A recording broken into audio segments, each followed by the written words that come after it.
ବର୍ତ୍ତମାନ ଗାଡ଼ି ପାଇଁ 4ଟି ଜରୁରୀ ଡକୁମେଣ୍ଟ ପାଖରେ ନିହାତି ରଖନ୍ତୁ।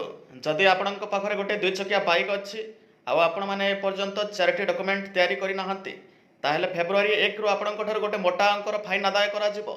ଆଗକୁ ଡିଟେଲ୍ସରେ କହୁଛି, ତା ପୂର୍ବରୁ ଗୋଟେ ଲାଇକ୍ କରିବେ, ଭିଡ଼ିଓଟାକୁ ସେୟାର କରିଦେବେ। ପ୍ରଥମ ଡକୁମେଣ୍ଟ ହେଉଛି ଆପଣମାନଙ୍କ ପାଖରେ ରଖିବେ, ତାହା ହେଉଛି ଡିଏଲ୍ ବା ଡ୍ରାଇଭିଂ ଲାଇସେନ୍ସ। ଯଦି ଆପଣଙ୍କ ପାଖରେ ଡିଏଲ୍ ବା ଡ୍ରାଇଭିଂ ଲାଇସେନ୍ସ ପାଖରେ ନଥିବ, ତାହେଲେ 5,000 ଟଙ୍କା ଫାଇନ୍ ଆପଣଙ୍କୁ ଦେବାକୁ ପଡ଼ିବ। ତା ସହିତ 6 ମାସ ପର୍ଯ୍ୟନ୍ତ ଜେଲ୍ ବି ହୋଇପାରେ। ତାପରେ ସେକେଣ୍ଡ ଡକୁମେଣ୍ଟ ଯାହାକି ଆପଣଙ୍କ ପାଖରେ ରହିବା ଦରକାର, ସେଇଟା ହେଉଛି ଆପଣଙ୍କର ଗାଡ଼ିର ରେଜିଷ୍ଟ୍ରେସନ୍ ସାର୍ଟିଫିକେଟ୍। ଯଦି ଆପଣଙ୍କ ପାଖରେ ରେଜିଷ୍ଟ୍ରେସନ୍ ସାର୍ଟିଫିକେଟ୍ ବା ଆର୍ସି ନଥିବ, ତାହେଲେ ଆପଣଙ୍କୁ ପ୍ରଥମ ଥର ପାଇଁ ଧରା ପଡ଼ିଲେ 5,000 ଟଙ୍କା ଫାଇନ୍ ଦେବାକୁ ପଡ଼ିବ ଏବଂ ସେକେଣ୍ଡ ଟାଇମ୍ ଧରା ପଡ଼ିଲେ 10,000 ଟଙ୍କା ଫାଇନ୍ ଦେବାକୁ ପଡ଼ିବ।